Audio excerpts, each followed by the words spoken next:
Hello everyone and welcome to Sights on Sinnoh, episode 41. Today I'm joined by JM. How are you doing? Doing pretty good, Will.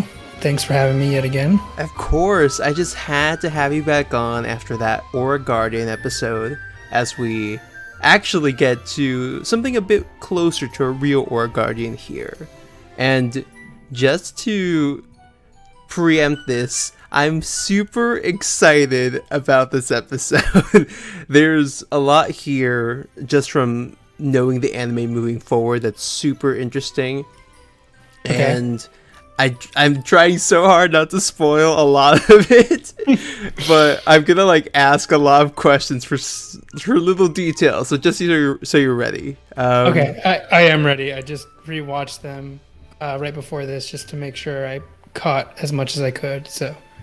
Got it. Nice. And just to recap some recent events, most notably is that Ash got a Gligar a few episodes ago. So that's the newest addition to his team. Yeah, and he faked us out with the hippopotamus again. You're not the first person to say that, because Brady also said the same thing. Man, they brought it back twice. Yep. This is the second time we've seen it. Why? I guess having two catches back to back would be a bit much, so I get it. But You're not the only one upset by that. But once you hear the episode, you will hear the passion in Brady's voice. It was great. Oh boy. Yeah. His heart was definitely broken, so he might still be recovering by the time we get to the next one. But here in this episode, titled Lost Leader Strategy, episode 14 of Battle Dimension, we learn that someone else's heart is broken a bit. At least their confidence, I'd say. The blurb for this episode reads, just as they reach Veilstone City, Ash and his friends spot a nearby commotion and track it down to the source. Gym leader Maylene and her Lucario, locked in an intense sparring match. And specifically how they spot this commotion is interesting. They just get to the edge of the forest where they see Veilstone City below, and a random aura sphere just brushes over their heads as it comes down from the forest. This wasn't super clear, but they were just like, whoa, what's going on? And they just decide to run down to the city to figure out where these aura spheres are coming from. Yeah, and one really cool little detail is that Ash already knows. Yes, what this is. He knows what the attack is, right off the bat. And there's a bunch of little moments throughout this where Ash really shows his competence as a trainer. Definitely, and yeah. It's really satisfying to see after, of course this is his fourth region, and, he should be competent by this point. But, he tends to struggle early on in each region as he, gets his foothold. And by now he's starting to come into his own here. Yeah, and another detail like that is as they get to the side of a fence, part of it breaks off from an aura sphere, and they see Maylene and Lucario sparring, and he even says that's a Lucario before bringing out his Pokédex. So very clear that he's seen a Lucario before. And to clarify for listeners, I'm pretty sure you know this. Do you know where he first met Lucario? In the movie, right? Yes, which is a very interesting connection here because in terms of the actual show, he's never met Lucario. But This brings into confirmation, I guess, that the movie is in continuity. Right, which goes back to our discussion on the last episode I was on with the Spiritomb and the Aura Guardian concept there. Yeah, so now it's twice that's come back that this movie happened for sure. Ash was there. Ash died. and it makes those comparisons of him to an Aura Guardian in that episode a little more relevant.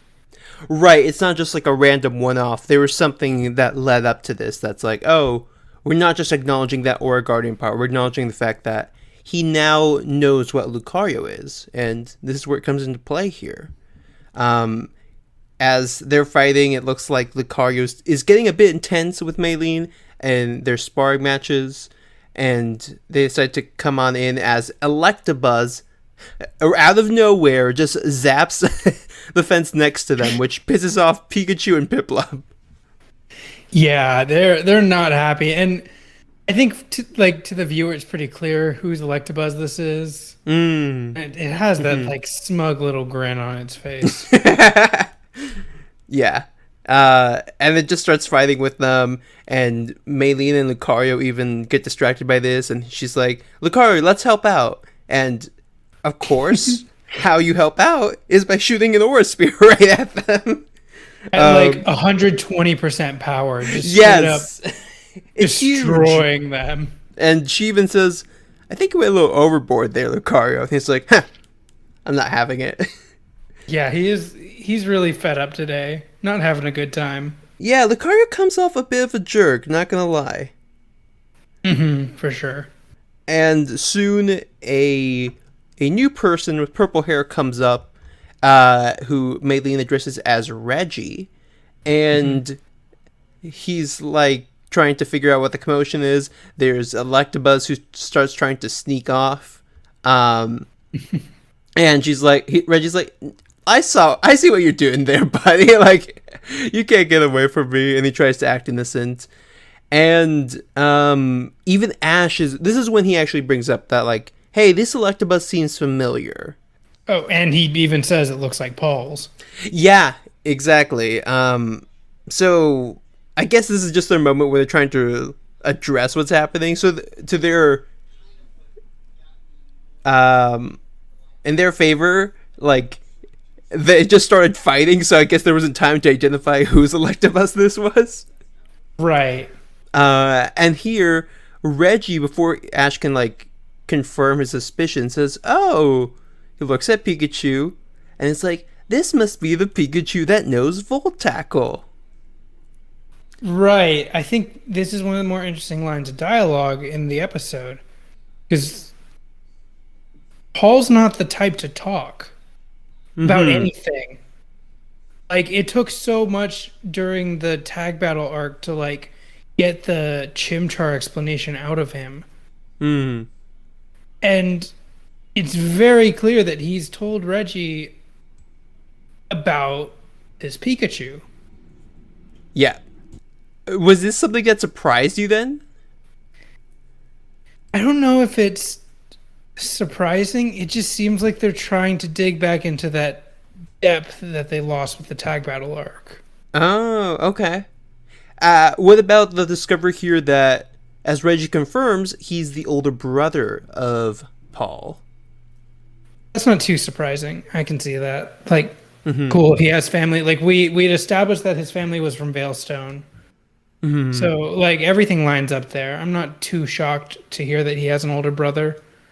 I am shocked to learn a little more about him later, but okay. Yes. We'll get to that. Exactly. As Reggie explains to our heroes, he's a Pokemon breeder, and Paul actually leaves some of his Pokemon here, which is why we have Electabuzz hanging out in this, like...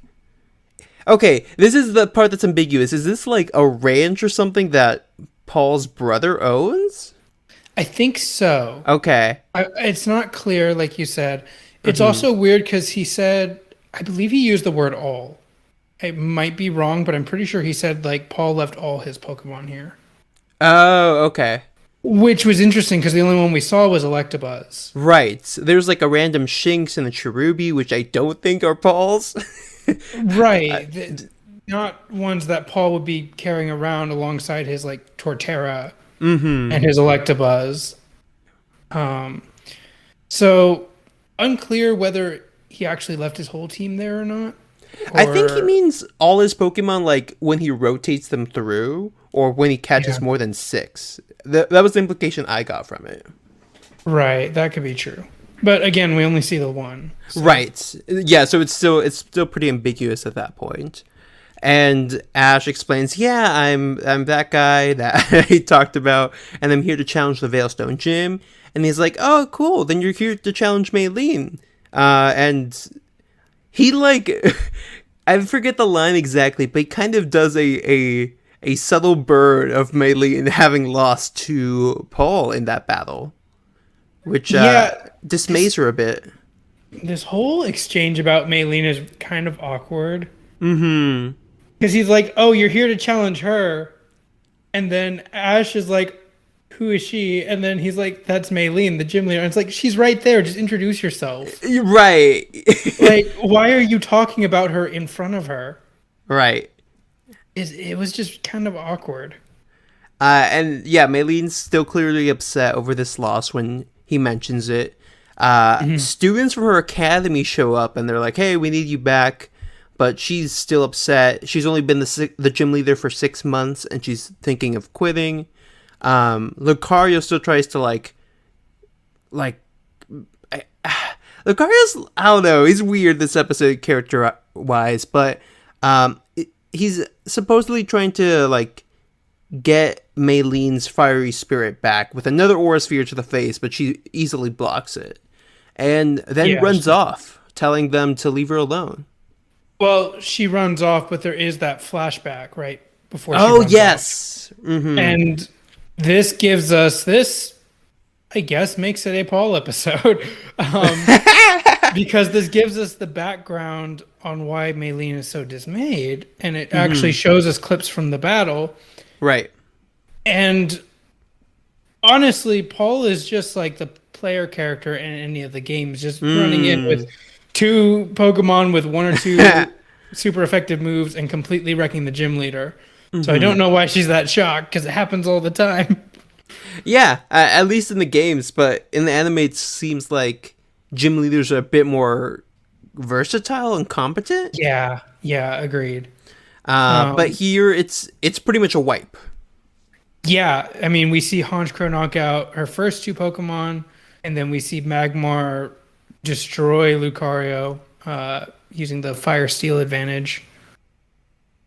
Yeah, So. he's, even though it's implied now that Paul has several Pokemon, it shows that he's just using the Pokemon that he's been traveling with for this. As Reggie explains, he evolved his Murkrow into Honchkrow, and is just using Sky Attack during that battle. And then for Lucario, who takes neutral damage from Steel type from Flying type attacks because it's half Steel, half fighting, that's when he brings in the Magmar to just... Well, actually, Magmar might be new, now that I think about it. I don't remember. And actually, I think I can confirm this, because do you remember the last thing that Paul said at the end of the Heart Home tag battle? Oh, he needs a new fire type. Yep. Yep, that is new. That adds up then. I remember when we were talking about that, I even said, I wonder what it could be. Mm-hmm. Because he had the Electabuzz already. Yeah, so now he has both of the Gen 1 Pokemon that evolved with this special item. Man, it was so on the nose too that I just didn't even recognize it was a new addition. Yeah, he always had that Magmar because it just makes sense. Right. Yeah, it's just that's his personality right there. Yeah. And then that's when Maylene runs off, telling them to leave her alone. But Ash almost goes after her, and Brock's like, "No, chill." But then it's he says, "Hey, sorry you came to Veilstone City," Reggie specifically, "and maybe you'll just need to go to another place to get a gym battle." And Brock and Ash are kind of on board with that. Yeah, we're just gotta accept that this is what's happening. Yeah. One thing I do want to mention is we actually get Paul dialogue here at the end of the flashback. And it's a pretty harsh thing to say even for Paul. Yeah. He says, "You're the weakest leader I ever fought, and this lightweight badge," what ways to say? It's fitting or something. Yeah. Down that last part, but he compares her to the badge as he just kind of tosses it in his hand. Yeah, and then Reggie, this is the weird part to me, is Reggie justifies it by saying Paul's always had a bit of a cruel streak. Mm-hmm. And then Maylene just runs away. And it's just yeah, my brother's a jerk. Right. He's just always been really cruel. Okay. Don't say that. Yeah. Jeez. It's a pretty intense confrontation almost. It's just kind of weird, but it does result in Maylene running away, And just as they're about to say, like, hey, let's go to the next town, Lucario cries out. And then Dawn also steps in saying, hey, do you mind if I go talk to her? And Reggie's like, oh, yeah, I guess there's no issue with that. And she asks Lucario to show her where Maylene is. Yeah. At this point, I kind of was putting it together why Dawn felt like she needed to jump in. Yeah. But was this something that came up for you as well? Yes, it did. At first, I was like, "Why is Dawn going?" And then, like, as soon as she got there, I'm like, "Oh, wait, this makes sense, and it ties into the arc that Dawn's going through right now." Exactly, yeah. And I really appreciate it because the last few episodes, Dawn hasn't really done much. Like the last time we kind of got a bit of her character development was at the Milk Tank Cafe. So now we're kind of getting a bit more forward momentum with her. We got a little bit at the hot springs. Oh, yeah. That's true. It just stood out less to me. And it was more like Dawn backstory than anything with her like best friend. Yeah, exactly. And the wars of kindergarten. Dawn slowly approaches Maylene with Lucario as Maylene's like, Lucario said to leave me alone. But she senses, of course, that there's someone else here. And it's Dawn who actually comes by and just starts chatting with her. The really nice scene as they sit by the river. And I'm sorry, but it didn't hit as hard just because Piplup is so dang distracting. Because he's adorable. I love Piplup. But oh my god. He starts stretching and... Yeah, and they gave him sound effects. Yeah. So it's like they're having this like big heart-to-heart moment that's supposed to be impactful. And Piplup's like stretching and like flapping his wings and then jumping in the water. And the camera like actually just like shifts. Yeah. So that you don't even see them for most of the conversation. You actually just watching Piplup swimming while they talk. Yeah. I like it, but it's like I don't know if I'm supposed to be focusing on Piplup or the girls chatting. Yeah, I thought Piplup was going to do something specific, but it never really seems to go there. Yeah, I thought Piplup was gonna like, I don't know, like do something profound to like tie it all together. Like, I don't know, give them something like a flower or anything really. And the thing is, Piplup's not even like paying attention. Yeah, though he kind of is at the end. Yeah, okay. I feel like maybe this is more so if the kids who aren't listening too closely to the conversation or like don't understand what's happening there can just watch something adorable happen. They're like, where's the Pokemon in this Pokemon show? Right, that's fair. Yeah, but I can definitely see where there's like a weird desynchronization here between what we're hearing and what we're seeing. But it's a pretty good conversation. They're talking about how Dawn doesn't feel sure about herself still as she's recovering from 2 losses. And Maylene can relate to that in lots of ways just from this challenge. And the line is actually listed here on Bulbapedia, which says, Paul telling Maylene after the battle, "You're the weakest leader I ever fought, and this lightweight badge is just like you." Yeah, there it is. Yeah, as they're like chilling by the river, Lucario still seems kind of angry. I feel like at some point Dawn or someone should have stood up to Lucario a bit because he was being pretty aggressive. Yeah, they kind of just like let Lucario do his thing, and I don't know, like I guess it's because of like he responds to auras or whatever, but it's still like super aggressive, and I don't think it helps the situation ever. And it continues through to the next episode too. I don't know. I feel like it would work better if it was maybe only a couple times before it started to soften up, because it just feels like they drag it on a bit. Yeah, like it feels like it's something that's supposed to deteriorate over time, but stays pretty consistent, which is not as expected, I guess. As we cut back to the house, we see Reggie feeding Pikachu and Chimchar, and then talking all about how how he's like the older brother to Paul, and how he became a breather after a while. And I was like, why is he just feeding Pikachu and Chimchar at first? And I was like, oh, this is why. Because he actually knows Chimchar. Right, he does. And I thought that was a cool detail, but then they kind of ruin it because later on he's like, oh yeah, and this Chimchar used to be Paul's, right? And he just like pets it and everything. So I'm like, wait, what? Did that conversation just happen off screen? Like, what happened there? Yeah, I don't know. I felt like they maybe tried too hard in terms of like linking Ash's experiences with Paul to Ash now being welcomed by Reggie. And I get that Reggie and Paul are two very different characters in that Reggie actually, shows positive emotion towards things. But it just seems so weird that it makes sense to show Paul's current and former Pokemon, but it's weird to see them being treated with such empathy while also knowing how Paul treats them on his own. And it just builds into that feeling that Reggie is just like complicit to how Paul is. Yeah. And is just kind of okay with it. And it really bothers me. Going back to that thing where he just dismisses Paul as having a cruel streak. Mm-hmm. And like, I feel like as a Pokemon breeder, and what made it even weirder was that Brock was here and didn't say anything about this. Because Brock has stood up to Paul before. On his Pokemon raising techniques.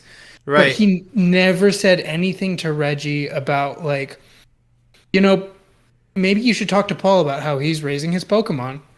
Yeah, it's like there's a reason Ash has the Chimchar. Yeah, and that's the other thing is, it's not like a negligible reason either. Like they made a 3-episode arc over it. Like, Reggie, did you not watch the finale to our last season? Yeah. Did you not see the drama at the tag battle where suddenly... Oh, he must have, right? Right? Like, suddenly Paul's Chimchar was with Ash? Mm-hmm. Like, did you not see that? He was busy. Like, him and Maylene were, like, training or something, clearly. Yeah, I don't know. It's just weird. Yeah. It just doesn't line up. It feels like there's conversations that should naturally happen that just aren't for some reason. And conversations that did happen that are unnatural, like the Chimchar thing. Yeah, at least for the placement for that one, I was like, start that off. But after chatting for a bit, Reggie actually wants to see Ash battle. And he's like, yeah, I want to see how one of Paul's rivals stacks up in the battle. And he's like, yeah, okay, let's do 3-on-3. Like we did all the way back in Professor Rowan's lab, which is like the 3rd or 4th episode of this whole series. This threw me off because the way Ash says it, he's like, use the rules that Paul and I use. I'm like, you guys don't use rules. You use that rule set once. Yeah, it's like, you've only done it once, buddy. It's not yours, I guess. Yeah, and they've fought several times, since then. Oh, yeah, they have. And they don't use that rule set. I don't know. Maybe I don't think they did. They don't, but maybe he's just like, hey, I want the first battle that I had with Paul to mirror the one I'm about to have with you. Yeah, perhaps. Maybe. That's the most I can give it there. But as they are about to get out of the house, Brock notices a ton of things on the fireplace in frames where he's like, hey, are these all Paul's? Since we learned that Paul's traveled all these regions and all these badges should look familiar to people who have played those games. And he's like, oh no, those are mine. Come on, let's go. And there's a long pan across all these badges and also a special collection of things at the very end. Did you recognize those? Those were the frontier, I forget what they're called, the symbols? Yep, symbols, yes. Exactly. Got it. Um, yeah. So we also see that he completed the battle frontier. Well, did he? Is one missing? Yes. Oh, I didn't There's notice. 7 battle facilities, but there's only 6 symbols in that case. Which one's missing? The battle pyramid. Interesting. Yeah, isn't it?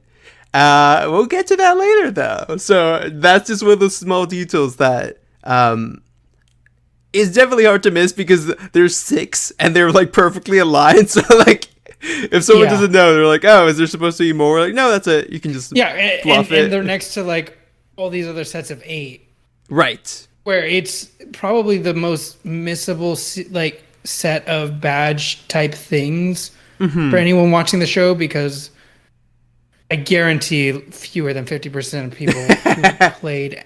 Well, first of all, you had to have played Emerald, and second off, you had to have beaten Emerald, and third, you had to have beaten Battle Facilities. Or you could have watched Battle Frontier. You could have watched Battle Frontier. So I'm guessing most people recognize them from that season, Right, probably more than the games. Well, I'd say they'd recognize them as a concept, but again, next to all those other complete sets, it's probably easier to, forget that there's one missing. Exactly, yeah. But what did you think about just seeing all the other badges from the last 4 regions and Sinnoh's? It was a bit surprising, not completely though, because we know that Paul did the same. So it's a very natural assumption for Brock to make. Right. That, oh, hey, these are Paul's, until you realize the Sinnoh ones are also there, and Paul's going through Sinnoh right now. But the others, I mean, we know Paul got all the others. Right. So Right, exactly. So Paul has his collection in his room or something, or I don't know. He just throws them away when he loses. It's that would be more believable, honestly. yeah. We just see him buried in the backyard. But as we cut back to Dawn and Maylene, they're interrupted by Team Rocket, who's taking a bit of a new approach to try and steal Lucario.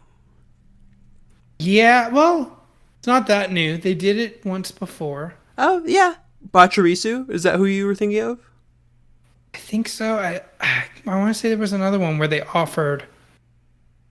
Was it the episode where Lucian is in? No, I don't think so. I remember they like capture like one of the Pokemon and like offer them to join the team. Oh, I'll remember. I It think was definitely last season. I don't remember which one it was. yeah, I know Pachirisu was one. There may have been another one that was just like episode of the day, but Yeah. not too sure there. But they do try that tactic here with like trying to bribe Lucario with food and treats and all these other things, as they are like trying to say, yeah, your trainer's a bit of a loser, but if you come with us, you're gonna have a great time. Lucario's not too happy about it though. Yeah, he's really displeased with this. Not having it. Yeah, he sets them off with a bone rush, having them blast off, and Maylene's like, "Oh, like yeah, you still like want to be with me," even though he's still kind of mad at her. So, I guess that's good that they don't immediately resolve it, and they're like, "Oh yeah, now they're friends again." But I'm also like, "Okay, Lucario, open up a little bit. Like, come on, give her something here." Right. This is where Dawn comes up with an idea that I was wondering if you were expecting at all. No, this was actually a bit of a shock. And I liked it. Yeah, the idea that we're talking about here is that Dawn actually wants to challenge Maylene to a battle. And Maylene kind of is like, oh, okay, but still kind of uncertain about the whole thing. What do you think about this like development for Dawn and Maylene? I think it makes sense. I think we've been shown a Dawn who is struggling herself. And I think sending her after Maylene was probably the best like storytelling device they could have done in Mm. this episode set. We didn't discuss the end of their conversation before the cut to the guys, and that was where where Dawn says that she feels like she's holding Ash back. Yeah, that's true. That was actually a really poignant moment. And then Maylene parallels that by saying she feels the same way with Lucario and that she's holding Lucario back. Right. And I think that's probably an arc and a concept that we don't see too much from Ash's companions. Mm-hmm. Is that, you know, it seems like they're just along for the ride. And Dawn is one of the few that from the start has her own goals and her own path that she wants to set out on. Mm-hmm. And she knows from the start what she wants. But at the same time, she's seeing that that's conflicting with Ash's goals. And, you know, it's something we see a lot anyways, because there's always that like friendly rivalry of gyms versus contests, which one's better, you know, that sort of thing that they have going on. But here she is failing twice to make it to the finals. Mm-hmm. And, you know, she's also like they're going out of their way and taking extra time out of Ash's journey to visit these places for her to compete. So it's completely understandable why she feels this way. Because like her friends are like going out of their way for her, and she has in her mind nothing to show for it. Right. She's like, if I'm not winning, there's no point. Like, why should they make the time and detours for me in this case? And it'd be different if she was consistently making it to the finals and just not winning there. Yeah. But she's basically getting destroyed. Right. Like she says specifically, I've been losing in the first round, and that's not good. Right. That might as well just be like not competing in some cases. And to create that parallel comparison to Maylene, I think was very well done. Yeah. Because we see that she's the same way because she's new to being a gym leader. Mm-hmm. And one of her first real opponents was Paul. Yeah. Needs no explanation. Maylene needs a good rival. Paul's not it. Yeah, exactly. And, you know, Paul, and it wasn't even Paul at his strongest. He just chose like good type advantages and wiped the floor. Right. He could have easily sent in Torterra to Hyper Beam and ended it as well. Or Earthquake. And Maylene would have been none the wiser. But I mean, she was basically one shot. It's the gym equivalent of not making it past the first round. Yeah. She like basically just could have given him the badge at the beginning and it would have been the same result. Yeah. And another little detail here, when James shows up, he's like, the meeting of the old and new. Do you know what he's talking about there? No. I mean, I assumed it was like Dawn and Maylene. Yes. But very specifically, I believe that's a reference to Maylene's voice actor. Oh. Who is she? Rachel Lillis. Who was? Misty. Oh, I knew. I watching it the second time, I was like, I recognize this voice. I do. And wow, okay. Yeah, right? That's clever. That's really clever. I like that. This is why I love this episode. I was just so excited to talk about it because it has all these little things in there that you're like, oh my god, they did that. Oh man, that's great. But yeah, she's now back as Maylene, and she's going to be here for a few more episodes, which is nice. That's awesome. And another parallel, both Misty and Maylene are gym leaders, both companions to Ash. So it's very fun that they have this conversation between the new female protagonist that's going along with Ash's journey and spiritually the old one, the original. Right. And as we continue on with the episode, we cut back to the battle between Reggie and Ash, and they're going to have that 3-on-3 battle. As they're about to get started, Maylene and Dawn are walking by, and Reggie's like, hey, you guys should watch too. So they decide to sit down and take a look at this battle, which starts off between Reggie's B-Barrel and Ash's Turtwig. Yeah, and then we have Gligar. We finally get to see Gligar again, watching and getting a sense of Ash's battle style for the first real time.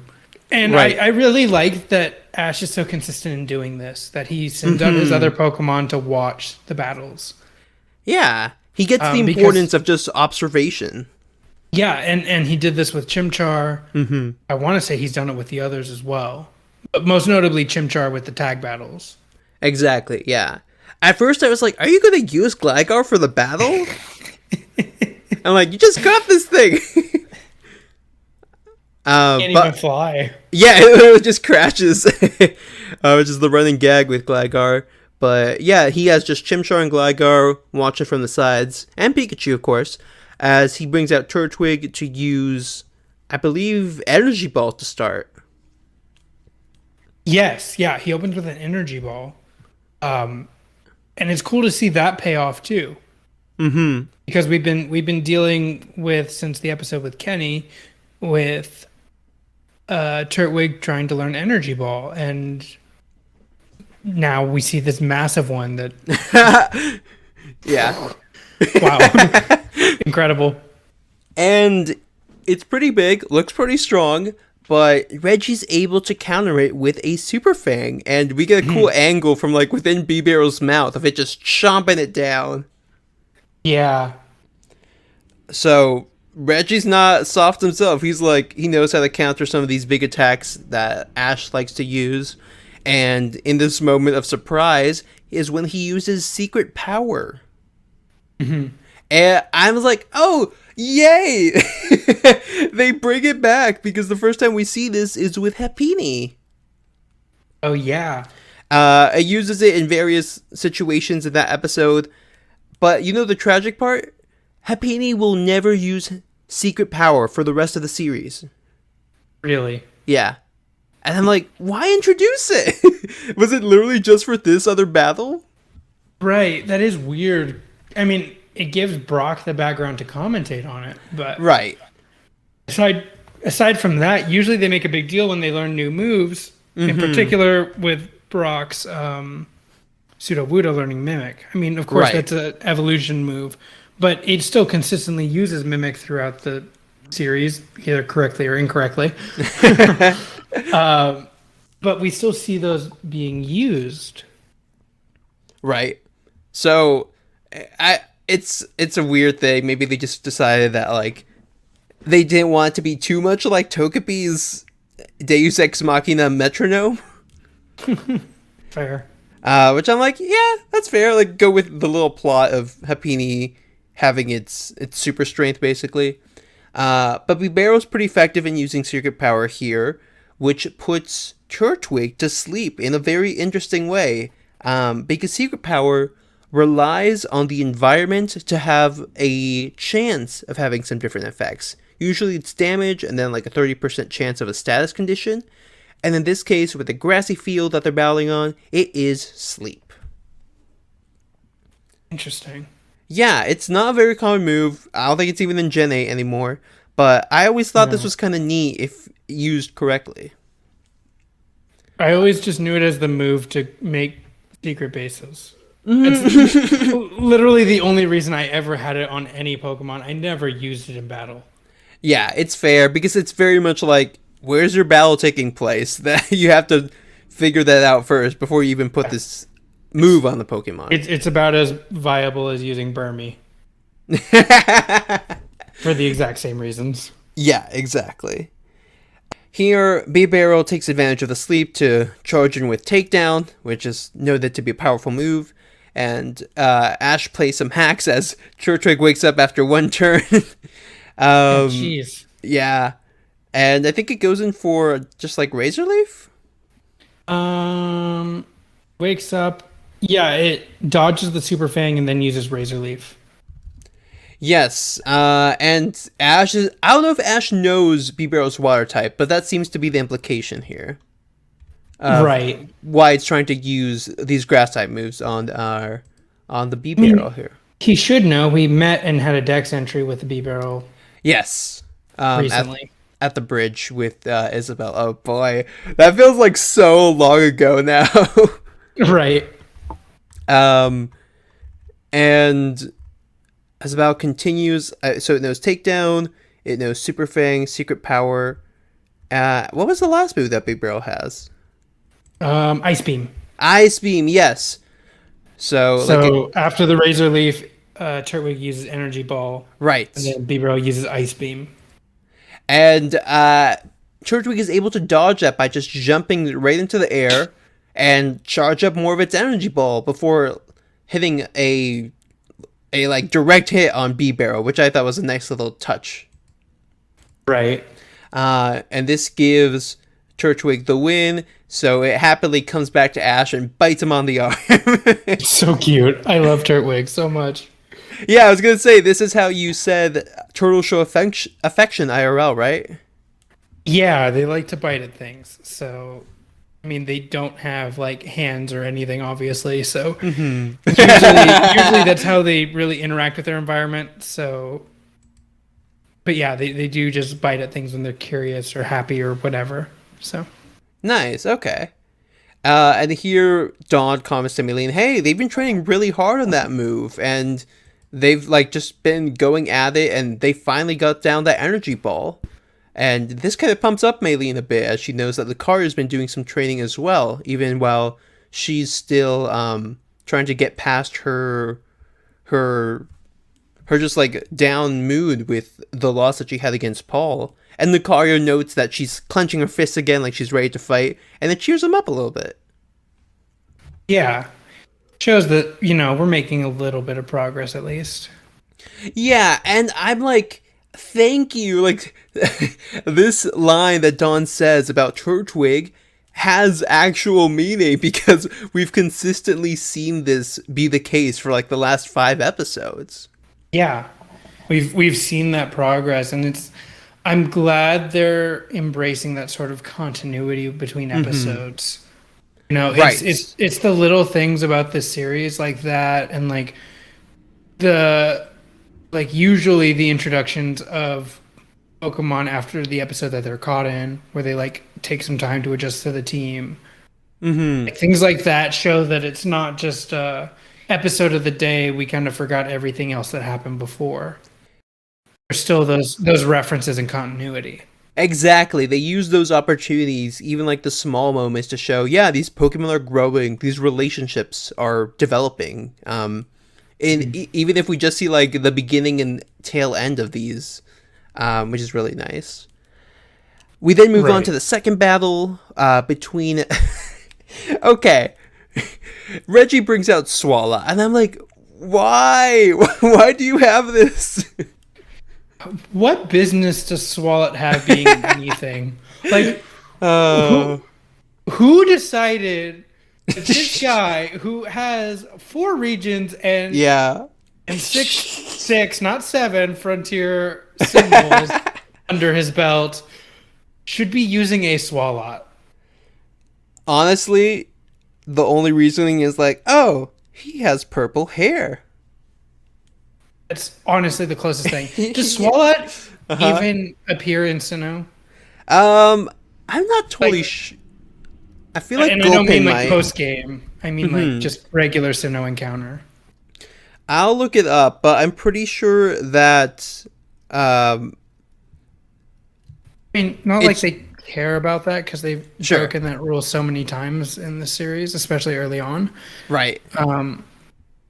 Just like what the relevance is of why Swala in this episode. Yeah, I mean, why did Paul encounter that Ursaring, or why did we have Stantler in those episodes? We can ask all those questions. Right. Oh, did we know it was the long con and both Stantler and Ursaring would be announced for Legends? Oh, there we go. That's really what it was. We find out Ancient Sinnoh was just full of Ursaring and Stantler, clearly now. Exactly. So Gulpin, the pre-evolved form of Swalot, is in the Great Marsh. Okay. So it's there, but like, eh. It's weird just because it's a Gen 3 Pokemon specifically. Yeah. But I feel like they could have done something else with that, especially because he has 2 other Gen 4 Pokemon. right, like give him Luxio or something. Yeah. That would work too. Or maybe show off like, well, maybe it'd be too strong, but like his starter Pokemon, whatever that was. Right. But here we get to show off a new move, I guess, to the anime, which is Stockpile. And I'm like, all right, I guess. It continues using Stockpile to like build its defenses and charge up power at the same time. As it keeps getting hit by some quick attack and wing attacks from Staravia. But after 2 swallows, it uses Spit Up and just decimates this Staravia. Yeah. So Stockpile. Yeah. It's not that strong, is it? If you build it up enough times, it can be. Okay. Stockpile 2 though. Oh. I mean, against like a Staravia, sure. Gotta check this. But yeah, just some background. Some background on this is that Stockpile is a move that you continue using over time, and I think it maxes out at 3. It does, yes. Each turn it gets, or each time it uses it, it gains a boost in defense, special defense, and then it's able to either swallow that Stockpile, which heals it and then goes away, or spit it up, which does damage, and then the Stockpile effects go away. So in Gen 3, its power is equal to 100 times the number of times Stockpile was used. Oh, dang. So I guess Stockpile 2 is pretty strong. Yeah, you can just do 200 damage off the bat. So maybe, I don't know. What's interesting is in Gen 4, there was an added effect to Stockpile.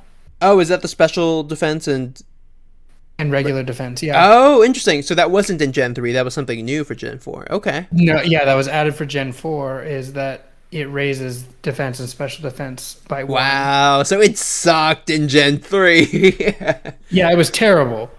And again, because it was like Swalot's signature move, it's not like there was much of a reason to use it past Gen 3. Right. I guess like Munchlax might use it. Munchlax is pretty good, and also Driftblim. Oh, yeah. Driftblim does use it. And, yeah. But yeah, I guess personally I never found a reason to use it. No, yeah. It's very, like, it's not the flashiest move, but there's quicker ways to take out an opponent for sure. What was I going to say here? Oh, okay, yeah. But look, in the defense of Stockpile, which are words I thought I would never say. Have you seen the whirlpool in this anime? Yes, we discussed it when it came into being. And how strong that looks. Yeah. And we're going to see that again here in a little bit. Right. But as we keep the battle going, Brock explains how Stockpile works. Staravia is able to recover mid-air and tries to go in for an air release, but it's bombarded by a bunch of sludge bombs, which knocks it straight down. And Ash actually runs into the field to catch Staravia. Yeah, this was a cute little moment. Yeah, and I guess like at that point he like knows it was gonna get knocked out anyway, so he's like, "Yeah, I'll give up the win to save my Pokemon." Might as well. And this actually gets shown off a little later because here, I think Reggie points out, "Hey, your Staravia is like pretty athletic and agile, so I'm going to show you a move that I think we could teach it. And he does that by bringing out Staraptor, his third Pokemon, which Ash is able to recognize as the final evolved form of Staravia as he brings out his Pokédex still. Because I don't think we've actually had an entry for it, but we even saw this in the first episode, Staraptor flying around. Right. And he says, like, yeah, Staravia, just watch the battle here to see what this move is. So now he's got the whole crew almost. Chimchar, Gligar. Turtwig. Yeah, just Turtwig and Weasel. They're like, whatever. I thought he was going to use Weasel, actually. Yeah, I'm kind of surprised he didn't. Well, Weasel's going to get some spotlight in a few episodes, so that might be why. But Ash is like, flying type? Pikachu, get up in here. Yeah, finally using type advantages. Thank you, Ash. Hey, he was using it with B-Barrel. That's true. He has nothing good against I Saw. mean, in general, he throws caution to the wind when it comes to that. I mean, that Hippowdon episode was definitely putting that into question. Pikachu comes in with Thunderbolt, and Staraptor shows off the move, which is none other than Brave Bird. And I like this animation. It's intense as all heck, though. Yeah, it's super intense. I think it's the same one they continue to use throughout the next few series whenever Brave Bird comes up. Yeah, it's basically the bird engulfing itself in fire, and then it becomes blue energy, which is enough to block Pikachu's spin tactic. And it just... So much spinning. Well, There's so much spinning in these two episodes. Oh, yes. And love spinning that fails, actually. Just like in here, it still gets caught by the wing and energy and plowed right into the ground. But Dawn notes that Staraptor seems to take damage.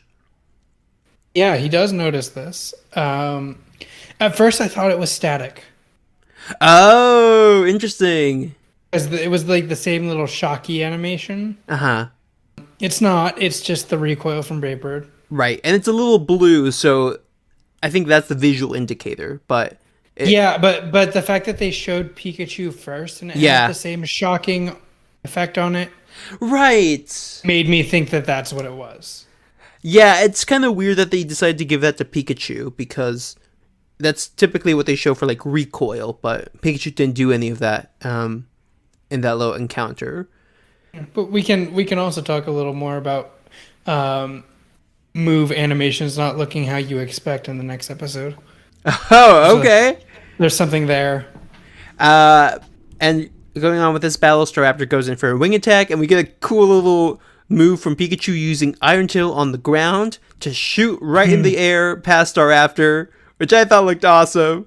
Even Maylene says Pikachu looks incredible. Yeah, it's cool to get that commentary and to see her like feeling some inspiration here.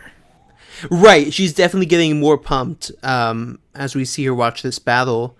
And we get to the final confrontation between Pikachu and Staraptor as it goes in for a dive bomb volt tackle. Jeez. Versus another like steel wing or wing attack, I think. Wing attack, yeah. Wing attack, yeah. And there's just a big explosion in the air. Staraptor like just comes tumbling down after Pikachu, who's barely standing, and it's knocked out. Brock calls it, and Ash wins the battle. Okay, is this just Ash's strategy now? Just dive bomb the opponent and like wreck them from the sky? Because we just had this with Energy Ball, and here we go again with Volt Tackle. Hey, he notices that Reggie has a weakness from the air. That's why he thought Staravia would work against the next Pokemon. I mean, don't get me wrong, the attack's cool, but like, switch it up a bit, please. Hey, it was only 2. And he only needed 2. Pikachu also is like barely standing from that, which I thought was a cool detail. That is true, yeah. Dawn tells Piplup, yeah, Ash won. And then if I were Piplup, I'm like, yeah, I saw. And then Reggie's like, I can't remember the last time I had such a great battle. And if you want, now I can show you that move. So again, another one of Ash's Pokemon getting tutored into a move, which is Brave Bird. And he's like, yeah, Stravia's going to be fast at picking it up, seeing the way that it used Aerial Ace. And that's when Reggie turns his attention to Maylene, where he's like, hey, Maylene, come on, wouldn't you like to have that battle with Ash? And she's like, well... And Dawn steps up and is like, hold on, excuse me. Yeah. But I asked for a battle with Maylene first. And Ash is just like, huh? And then the narrator closes out the episode. Yeah, it's just like, Dawn, what is you doing, girl? But yeah, just to make sure we have time for the next episode here, what would you rate Lost Leader Strategy, episode 14 of Battle Dimension? You know, I wasn't as keen on it going in, but with our discussion, I want to put it a little higher than I originally thought. I'd probably say around a 7. Oh, okay. I thought it was solid. I liked the little nods and details that we get throughout. I love the Maylene Dawn moments. Yes, those are really strong. And honestly, one of the few times that we get two female characters talking with each other. Right. Now, well, we get Zoe and Dawn a lot. That's true. That is the probably most frequent other time we see that happening. What brought this down for me was the weirdness of Reggie and Ash and Brock's dynamic. Mm-hmm. In that it just felt like they could have explained and resolved some things that didn't happen. Yeah. They just could have approached it differently, I think. Right. It kind of glosses over a lot of things. My biggest issue is that Reggie just seems to be so okay. As a Pokemon breeder by profession, he seems so okay with how Paul treats his Pokemon. Yeah. It's not a secret. It's very obvious. Right. And he even says, like, he has a cruel streak with other people. And, like, how do you think he's going to treat his Pokemon? Yeah. I honestly feel like the writers had a bigger plan, but we're told to tone it back. So now they're trying to, like, not acknowledge it as much. I think that's why the Paul stuff at the end of season 1 or season 10, however you want to call it, rubbed me so weirdly, is because they had that set up prior to it. And they just seemed to bring it down so quickly. And now it's like the way they're treating it is both as if they had it up on that higher level, but also like trying to not acknowledge that. Yeah, it's like they can't commit to the fact that we have to acknowledge Paul's guilt and like his responsibility here. Yeah. But like still kind of keep it as a story factor. So it's weird, and I kind of wish that we had seen that confrontation a bit more explicitly, and I'm so curious at what that would look like if that theory is correct and they had a bit of a different plan here, and the execution just was like, no, let's not acknowledge that in this kid's show. Yeah, and I think that's part of it, is that it was getting pretty intense. I mean, I even struggled during that tag battle arc to, try and avoid calling how Paul treats his Pokemon as abuse, but it kind of is. Yeah. And that's a dark topic for a show intended for younger audiences. Right. Exactly. Yeah. And it's a hard thing to commit to. Exactly. And I do want to like acknowledge like it's so cool to see them try, but I just wish they had like foreseen how much they could actually do with it. Yeah. So with that in mind, I definitely love all the references here, but that weird, maybe even like behind the scenes conflict that was going on here, it seems to interfere a bit with what the episode ends up turning out like, I still give this a 7.5. I just love so much of it, like seeing Maylene and Misty's voice actor come back for that. Yeah, that was cool. Thank you for pointing that out. Yeah, there was. I was like, I'm pretty sure this is the case, but it's been a while since I learned that, so I just wanted to make sure. Team Rocket is actually kind of satisfyingly used and dispatched. Mm-hmm. And yeah, I'm just curious to see where this goes. I think there was so much great setup. This is definitely a must-see episode to understand what's happened and where this show is going. Right. Just in terms of continuity and like the tone as we head forward, because Reggie plays some roles, and it's cool to see him introduced like this. Ooh, I'm excited for that. Yeah. But we're going to move on to that next episode as we continue the series called Crossing the Battle Line, episode 15 of Battle Dimension. Dawn has challenged Maylene, the Veilstone gym leader. Literally everything that just happened last battle. Like the intro for this is the narrator being kind of useful because you should really know what happened in the last episode. Right. I mean, it's just continuation. It's direct sequel. Exactly. Another two-parter here, which okay, this might be the thing I'm noticing. The two-parters for this show are some of the strongest arcs. Yes. Yeah. And we had like the Kenny one last season, which it's nice that he's become a more relevant character. Kenny also had a two-parter this season, I'm noticing. Which one? With the Unknown and Ambipom. Oh, yeah. Yeah. Kenny's getting 2 for 1, buddy. Every time he comes on screen. Kenny's getting a lot of screen time here. But yeah, no, I do like those two-parter episodes. I think they give it just more time to breathe and explore some things.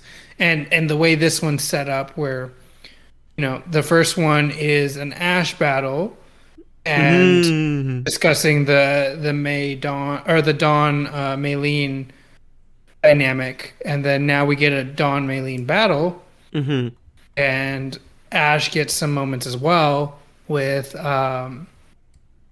what's his name? Oh, I forgot Reggie. Reggie, yeah. So they kind of mirror each other, which is really nice. Yeah, that's true. There's a lot of parallels here that are really nice. They start training with Dawn explaining to Brock, yeah, I'm going to use Piplup because it has Peck, Baniri because it can bounce. I think the implication might be also that bounce is a flying type move, so it's good against fighting types. And Ambipom, which I thought had kind of a really nice, simple reason for it. Yeah, it's experienced. Yes, it's been in gym battles. It's traveled with Ash, so she can put that to use here. Which is like, yeah, good for you. Don't you bring Pachirisu to this, please. Please. So, I don't remember. Did she say that was her order? Yes, I think she said Neri, Ambipom, Piplup. No, she said Piplup first. Oh, okay. She said Piplup, Ambipom, Baniri, and then she reverses the order for the actual battle. Yeah. So I was like thrown off. I'm like, girl, stick to your strategy. Give me some script reading that I can follow. Yeah, it's a nice little thing here where we see her training, but Baniri's just like bouncing side to side, dodging the attack, so it's got like an agility training going. And yeah, she's just trying to get herself psyched up for her first ever gym battle. And Piplup is training with Weasel, which is really nice to see because they had that like rivalry beforehand. Right. And now they're with different trainers, but they're like, it's just so cute. Yeah, everything about that training montage is just really cute, and like it all makes sense. It's nice to see. It's nice to see Ash's other Pokemon helping with this as well. Yeah, why not? Like, it just give them something to do because Ash is busy. Might as well. It's just a cute moment. I might tweet that if I can later, but just like Weasel and Piplup are punching the air is super nice. Ash is also training though, because Mhm. he has his Staravia trying to follow in Staraptor's footsteps, but there's someone watching, which I thought was a nice little detail. It is Electabuzz, just chilling, eating an oranberry, Oh but yeah. subtly watching what's going on here as Staravia tries to go in for a braver, but loses balance halfway through. Yeah, and kind of crashes. Yeah, I'm like, oh man, that's rough. At least it didn't crash into the rock. That would not been fun. Yeah. So Reggie suggests that maybe it can improve this by having a moving target to kind of have it steady its balance, and Ash immediately volunteers, which is like, Okay. okay. Okay, Ash. I don't know what you're doing. But it seems to help as Staravia starts figuring out that it can store its power and keep its balance, and everyone else is amazed from the sidelines watching. And we get this great expression on Electabuzz's face. It's just like mouth open, has like a sweat drop, and it's like, oh shoot, they're getting strong. Jeez, I'm in danger. Yes. Oh man. He's like, oh no, this is gonna be me next time, isn't it? No. And Reggie makes an interesting comment here where he's like, I think I should stop Ash. I keep feeling this urge because he's the opposite of my brother. I don't get that. Me neither. I really do not understand that. Like, why would you want to stop that then? I feel like Something maybe just like lost in translation. yeah, like the biggest thing I thought was like maybe he's like, no, I know how my he reminds me of my brother and I know how my brother trains, so I'm like, no, he should train like that, right? Like some just weird instinct. But that also is like, no, Reggie, you're not supposed to consent to that. Even like a syntax change of like, I like him saying, I think I should stop him, but then I remember he's the opposite of my brother. That would completely Yeah. clear up the line. That would completely fix that confusion. Yes. So just a weird piece of confusion there for sure. Reggie also tries to clear up some of his own confusion as he asks Brock, like, hey, why is Dawn doing this? Yeah, and I'm not super satisfied with the reasoning. Well, Mm. with the reasoning that everyone assumes, which is that she's doing it for Maylene, because I feel like she's also doing it for herself. Yeah, I think that's maybe Dawn's little secret. Yeah, but Ash and Brock should be able to figure that out because they've been traveling with her and they know she's been down. And the second part of it is like, they also probably don't want to tell Reggie, oh yeah, she's also doing this for herself. But I I kind mean, of that's wish like fair. I feel like they still could have said it in a way that's a little less like selfish sounding. Well, even even in like the later scene where it's just the trio at like the Pokemon Center Mm-hmm. at nighttime, like they just keep telling Dawn that it's like noble what she's doing trying to help Maylene, and it's like, yeah, but she's also trying to help herself. Yeah, I do wish like it was a bit more explicit because the last few episodes with Dawn as doing some focus, or with Dawn a bit of, or like with Dawn's plot being a bit of a focus in some of the last few episodes, it feels like at this point she should be able to just recognize where she's at and say it in front of everyone. Yeah. So yeah, definitely not the strongest thing there. Well, especially because she was so vocal about taking a break. Right. You know, she could easily have like told at least Brock and Ash like, "Hey, this is my moment to like see if I'm ready to get back to it." Yeah. Yeah, like there's better ways to verbalize what's going on here for sure. Right. We also see Maylene and Lucario training. Team Rocket's like, hey, let's go for it again. And they're like, did you not just see what happened last time? Yeah, and then there's the whole convoluted like plan B becomes plan A becomes Uh-huh. And Team Rocket really bothered me this episode because they do absolutely nothing. There's a lot of wordplay and them spying on what's going on, but they don't do anything. They don't even make like an attempt. They just Right. watch. And we it's see like, why are you here? we actually see next time, but Okay. that won't be in this episode. It does feel weird on its own for sure.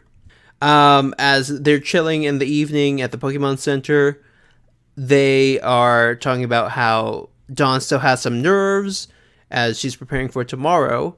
And Ash is like, hey, every time I have a gym battle, I also feel the same way. Like, I get sweaty, my heart starts pounding. And I'm like, you've never shown this, Ash, so I'm wondering if this is just a retcon. Yeah, he's never shown this. It's Right. like, unless he's, but Ash isn't good at hiding his emotions. Yeah. Like Though, when he gets upset, he gets very upset. right. Like when he gets excited, he's like pumped. Uh-huh. And like he shows enthusiasm for gym battles, but it's never nervousness.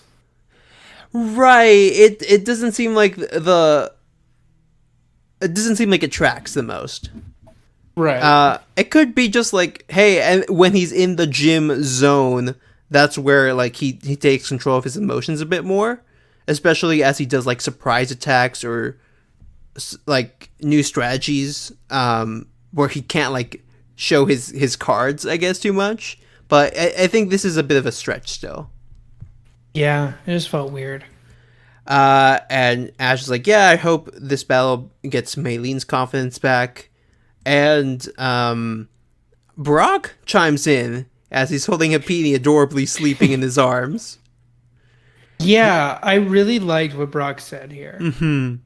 And that he was in that similar situation as Maylene, and it wasn't until he got more experience as a gym leader that he started to realize things and feel more confidence in himself.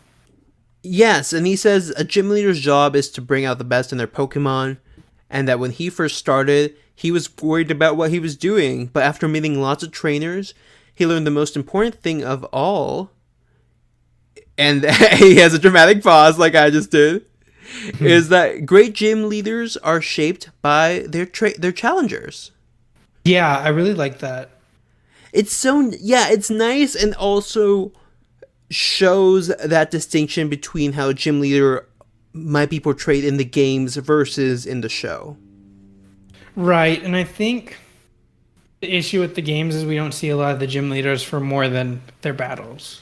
Right. It's literally like you go in, challenge them, and that's kind of it. Like every now and then you'll get like a bit of a story behind one or two. Sinnoh kind of does a good job with that. I feel like almost every gym leader you see outside their gym, if I'm not mistaken. You get Crasher Wake a lot. You get Rourke a little bit. You get Gardenia after beating her. Yes. I actually don't remember where Crasher Wake is after. In Diamond and Pearl, you see him before. Fighting. Oh, okay. You see him at Veilstone. Oh, interesting. Okay. I think I forgot about that. I think and then he becomes Barry's mentor reluctantly. Oh right. I forgot about that. So you get him there. You see Volkner obviously because he's dramatic and annoying. Moody. Do you get Maylene?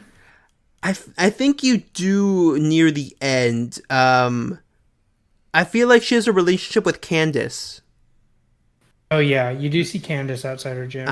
She does something with Candace at some point, I believe. And then what's his face? Rourke's dad. I don't know. Byron. I think Byron makes an appearance at some point. I forget where though. Yeah. In general, you don't get a lot of gym leader focus. You do in Gen 8 because they're basically the Elite Four as well. And then of course there's the Piers Raihan storylines and all that. Right. And that's also what I don't like about Gen 6 a lot is like those gym leaders are the most forgettable for me. Yeah, you never see them again. Yeah. Like you see Karina, but I think that's basically it. Who? She gives you Lucario. That's why I remember. Oh, Karina. No, you cut out there. That's why. Oh, okay. Yeah, you do see Karina. You don't see like Grant or Viola ever again, Yeah. which is a Oh, shame. I mean, jeez, I forgot. yeah, the Rock type. Kalos power couple of Grant and Oh, Viola, man. Yeah. um, which you don't see again. But I played Gen 6 very differently, where I was doing a Professor Oak's challenge, which is where you catch and evolve everything you can before each gym, which is Oh. torture. Oh, man. It's rough, especially at the beginning, but I spent a lot of time at the Battle Chateau because of that, because it's the easiest Yeah. place to grind, and you end up getting to fight the gym leaders there. Right. Oh, that's true. So, so for me, I didn't get that experience of you see the gym leader and then you don't ever Yeah. again. At least, like, seeing them outdoors again is something that I think is rare in general for gym leaders. And, like, even with there, like, you just see them again in, like, in the building somewhere. Yeah, I think the Um, best example is probably Gen 5. oh, yeah, Gen 5 is pretty good. But speaking of buildings, we cut to the next day where Team Rocket has apparently bugged the whole gym. Yeah, they've got cameras set up. They're watching everything. Uh-huh. They're just looking for something other than Lucario. And what they find is Dawn and Ash and Brock showing up to the gym, which surprises them. And they're like, those punks don't have enough Pokemon? It's like, they're here to challenge the gym. Yeah, and Meowth even says that. He's like, Yeah. thieving is our thing. What are you Right. talking about? And Dawn, but they're like in for a treat here because all the rules are mixed up. As Dawn says, I challenge you. Uh, And it's very dramatic as she does this at the gateway. And even Jesse's like, oh, what? She's battling? And like, I thought she was a contest person. And then we cut to the middle where Dawn and Maylene are ready to face off in the gym.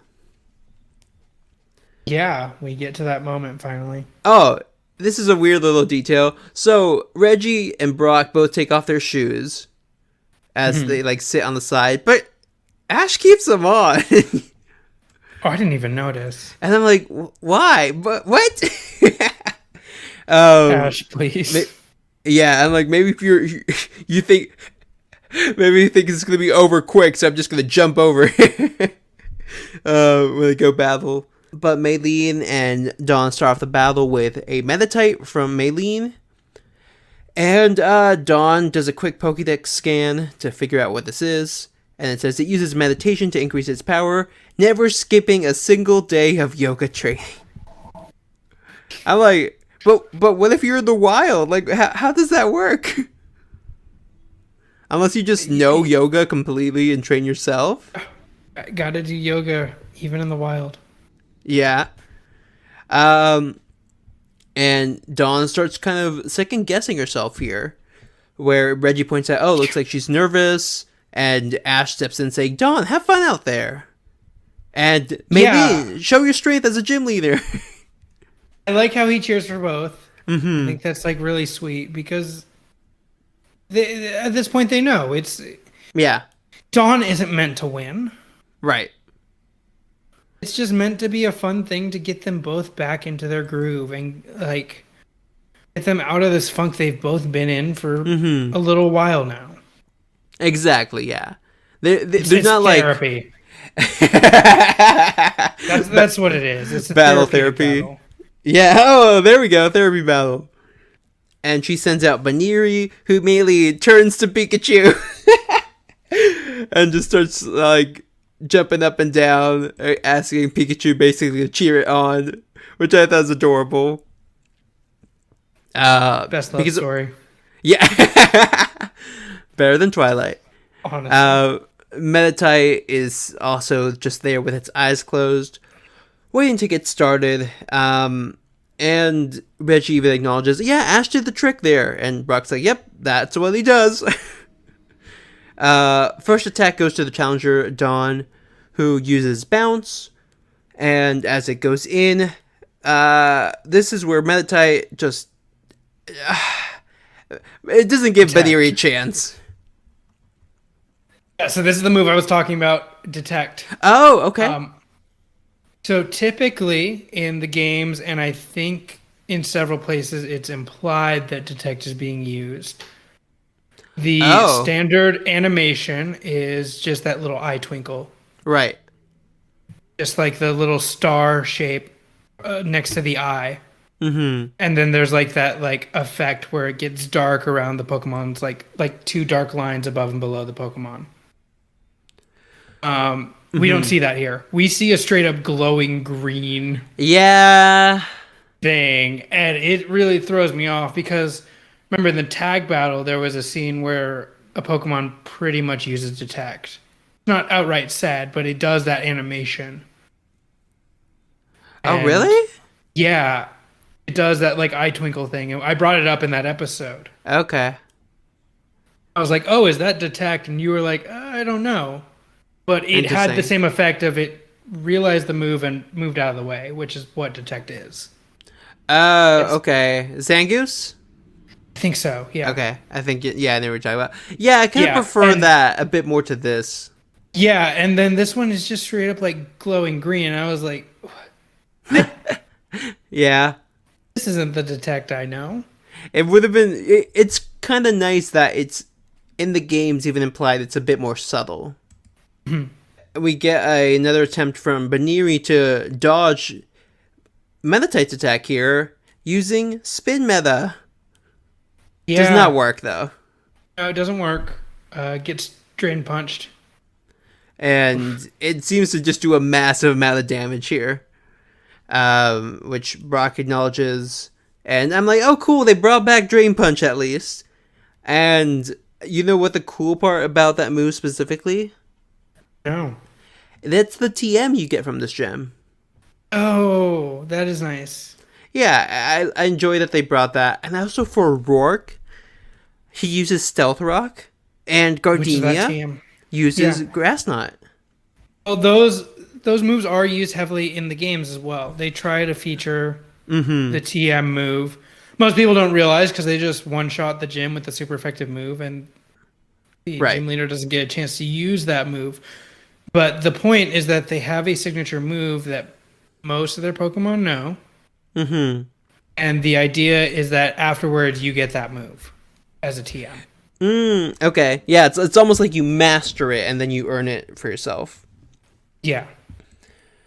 So as the battle continues, Baniri is just not having a fun time after some confusion. Ice Beam, where ice basically gets thrown back at it, and the climax comes to Meditite throwing down Baniri with confusion.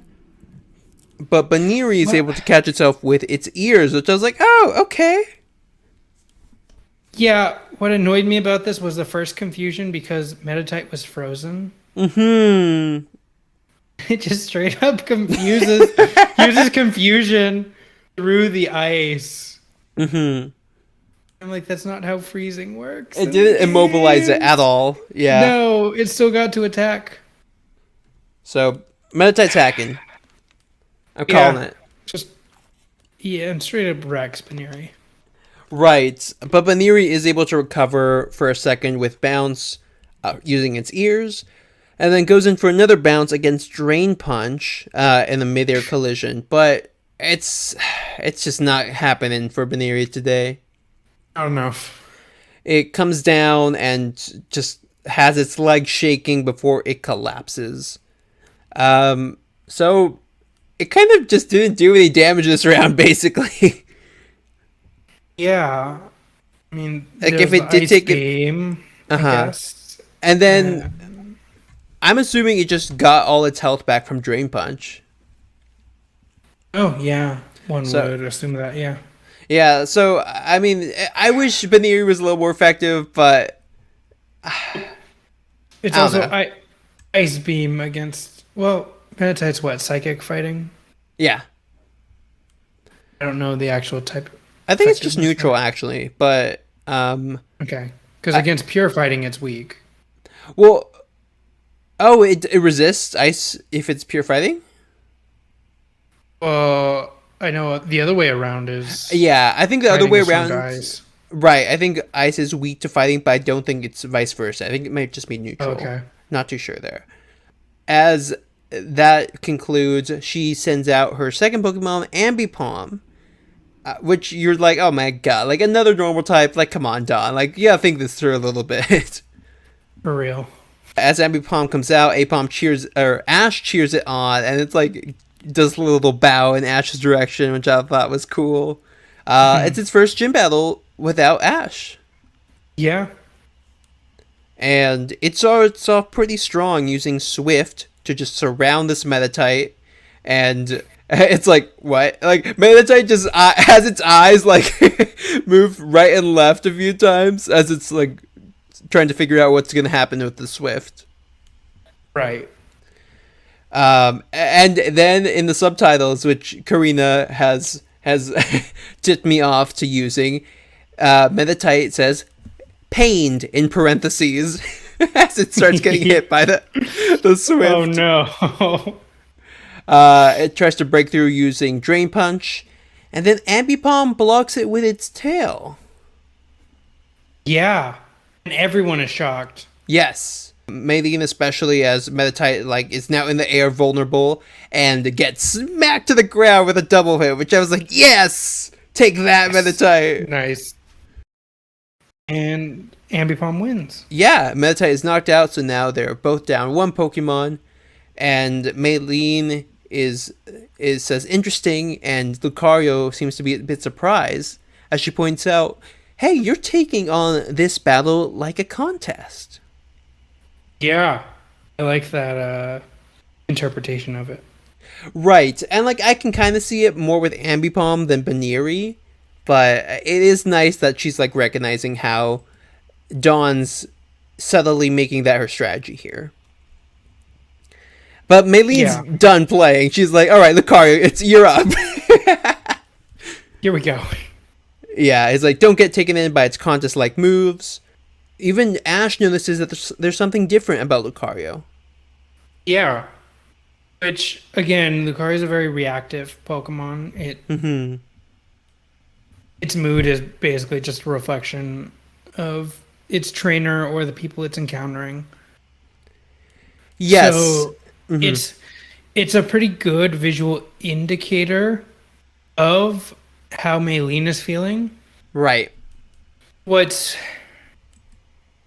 not annoying, but what was weird about it was in the last episode how it didn't seem to line up. Yeah. Because instead of being more defeated like Maylene was, Lucario was just angry. And now it seems like their emotions are more in sync. Got it. Yeah, I wish this Lucario was a bit more present in the last one in terms of his how he was reacting emotionally to what Maylene was feeling. Right. I think it's fine now that they're in sync and both feeling better, but yeah, I do think it could have been improved in the last episode. Definitely, yeah. But here we see Lucario kind of put its emotions and its synchronization with Maylene to use with a Bone Rush that just blocks Ambipom and sends it headfirst into the floor where it just gets knocked out. Yeah. Brutal. Absolutely brutal. Rough stuff, buddy. Quick work these last two matchups. Just get them over with. Let's get to the main act. Exactly. And that main act is Lucario versus Piplup. Which is like, oh boy, here comes the ace for Dawn. And we've already covered the flying type against Lucario isn't as strong as one would think because of the steel typing. But that was the whole reason she brought Piplup. Was to use a flying type move, which we learned is Peck. Right. And now that's just going to be neutral against Lucario, so I think Dawn should have really pulled out the Pokédex instead of Ash when they first met Lucario. For real. But hey, she's going to learn somehow. She sends out Piplup to use Bubble Beam, and Lucario is able to dodge and use Aura Sphere, which hits it head on, but then Piplup quickly recovers. Yeah, was there any explanation to this? Nope. Nope. It's just Nope. Piplop's fine. Pip- And then not only that, but Maylene says he did nothing. Like Yeah. it's not just that Piplup was fine and took the hit. It Was just kind of useless against Piplup. Piplup's secretly a ghost type. Now, does the type advantage for fighting work the same way, where it's like a fighting attack on a? Well, no, Piplup's water type. Yeah. Yeah, but yes, normally fighting is not super effective against Flying. Yeah. But Piplup's able to use its water here with a whirlpool trapping Lucario as it tries to go in for a peck. Lucario uses Metal Claw to just slash away the whirlpool, which is like, oh, that's not a bad strat. Yep. And there were more comments here about how it was a contest technique. Exactly, yeah. Which, like, of course, that's Dawn's style because that's what she does. Exactly. As it tries to go in for another bubble beam, Lucario goes in for a very anime force palm. Oh my gosh. You want to talk about this? God, it's like very anime, very like, I don't know, like Full Metal Alchemist or something. Just,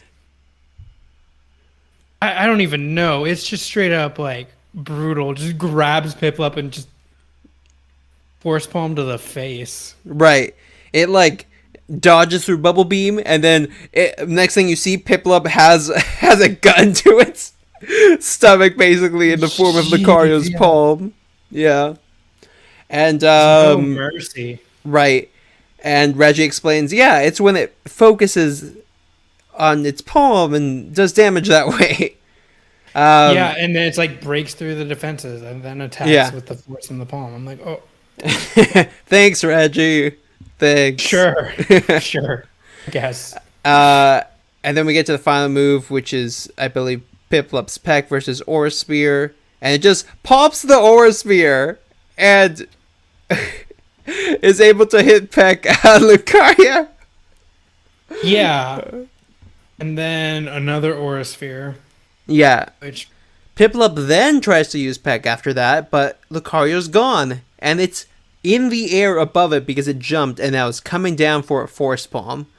Much like Staraptor's takedown of Pikachu, it comes down with a Force Palm onto Piplup. Yeah, I mean, actually, most of the finishers, except for Lucario versus Ambipom, most of the finishers in these two episodes were just straight up aerial collisions. Attacks downwards, yeah. Because we had the Drain Punch. First bounce. Mm-hmm. Right, and we right. had double hit was like that too, I believe. Look, they just want to show it's intense, and aerial attacks are the most adrenaline things you can see in anime. Yeah, and then, well, I still don't get it because Maylene's like, we'll break up that combo, and the attack before wasn't a combo, but the attack they break up was a combo. Yeah, maybe she's... It's not great. Yeah. Not. Maybe it's just translation things in these last two episodes that are like slightly off. Right. And when Lucario's fist leaves Piplup's face, we see it's knocked out. So Maylene's declared the winner, and the judge is crying because it's one of her students, and he's so happy to see that she won. So they actually named him. His name is Connolly. Yeah. They gave him that name in the first episode, and they stuck with it. Still called him by name. He is again our narrator voice, which throws me off every time. Please, Pokemon. I love the narrator, but cast someone else. Yeah. Too confusing. Oh. Yeah. And then as Dawn collects Piplup's body from the battlefield, Ash is like, yeah, now I'm psyched for our battle that we're going to have, right? Right? And she's just like, That's right, I forgot, she says. And I'm like, okay. How did you She just got so into this battle, she didn't even realize. I guess so. But she's like, yeah, I've got to stay on as gym leader. I've realized after this battle, because you reminded me how much fun a great battle can be. And Ash is like, that's a spirit, Maylene. Sure. So, this is pretty much the ending here for this episode. Dawn's like, yeah, we'll be here to cheer on Ash as always. And Reggie's like, yeah, it's going to be a fun time to watch. I'll come too as well. Ash then also says, yeah, after my Staravia masters its new move, we'll be right back here to challenge you. So, that's where we wrap up here. And crossing the battle line, episode 15 of Battle Dimension. What are your thoughts, Jam? It was a fun battle episode. I don't know. It kind of fell flat. I really loved the training at the beginning. Mm-hmm. I thought there was a lot of like neat little details there. I wish they just elaborated that this battle was as much for Dawn as it was for Maylene. And yeah, also like, okay, I don't ever expect Dawn to be a perfect battler, but she has shown competence in the past when it comes to battling. And this was just not it. right. She makes a lot of blunders that she didn't make previously. Mm-hmm. And I guess this is her first gym battle, and she's nervous. So fine. But the whole, like, I'm bringing Piplup for the flying type move. Mm-hmm. And then only bringing Piplup out when it's very much not going to help. Yeah, they try to explain a lot.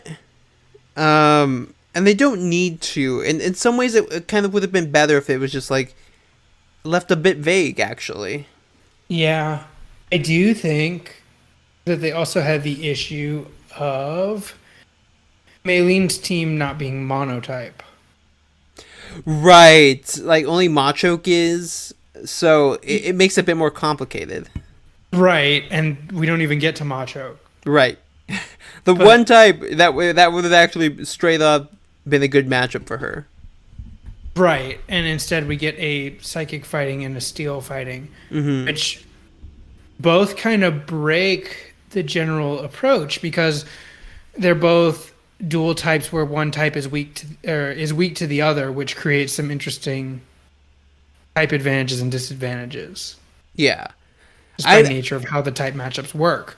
So, Dawn's strategy just at the start just kind of gets thrown out the window because she can't rely on type advantages at all. Yeah, I feel like it would have been a bit stronger if they just didn't feel the need to explain that as much. Yeah. Like, I like the whole setup, but it just seems to lose momentum as we go through. I appreciate that they put Dawn in the gym a bit because it's just nice to see some variety there. But her arc, it's a weird. What ends up looking like a very forward-moving step for her is now kind of off to the side a bit because we don't even really see her emotional state or conclusion here as much as we see Maylene's. So for me, I would give this episode like a 7 out of 10. Yeah, I'd give it a 6. I agree. I love the setup in the last episode. Mm-hmm. I think it fell flat. Last episode? I think. Yeah. Well, this episode, like the payoff for the fact that they like made Maylene and Dawn like parallels of each other. Like the battle, like having them battle makes sense. Yeah. But focusing that battle more on Maylene and what she's going through than Dawn. And I get that it's a personal thing for Dawn that she didn't want to say, this is also for me. But the entire commentary from all of the guys is all focused on like how Maylene is pumped up and ready to battle. And even Maylene catches on at the end. She's like, okay, I get it. I'm supposed to stay as the gym leader. It's like very heavy-handed. And it's like this was as much a moment for Dawn as it was for Maylene, and literally no one notices. Right. Like fine, it's a personal thing for Dawn. Don't like she doesn't have to disclose that. But even a subtle like Brock would be like, hey, Dawn's looking pretty good up there too. Mm-hmm. Like Dawn seems pretty confident. Instead, they have Dawn freeze up and Yeah. then like wonder if she should even go through with this battle. I would have loved if we had some like epilogue between Maylene and Dawn. Yeah, it just becomes about Maylene and Ash, and Right. Dawn kind of just takes a back seat as soon as the battle's over. Yeah, so a little disappointing in terms of execution after such a great setup episode for sure. Yes, yes. But question of the week, if you wanted to maybe redeem Dawn here, what's another gym leader that you might have her face off against? Ooh, it is a good question. I think probably Rourke, and I know Really? Huh? I think it's mostly just because it would be the easiest one for her to win, just based off of type advantages and such. Mm-hmm. I feel like too. I don't know. I think Maylene and like the struggle that she was having personally worked out well. Mm-hmm. We haven't really gotten that with anyone else. I mean, we've only really met two other gym leaders at this point. Yeah.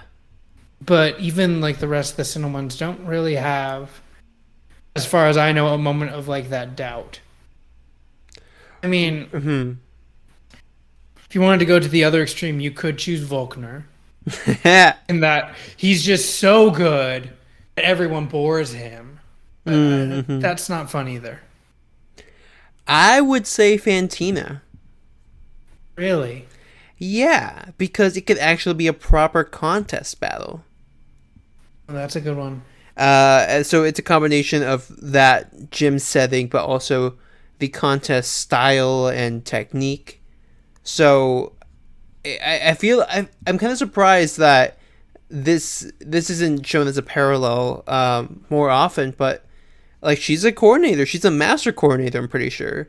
So yeah, I think too. Mhm. They just needed to like force the gym order to be similar to the games. Right, yeah.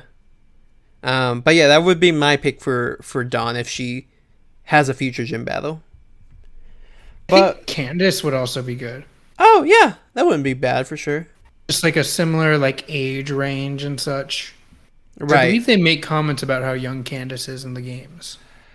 I'm interested in that because she's shown to be a little different in the anime, but Is she? yeah, we'll see. Oh If God!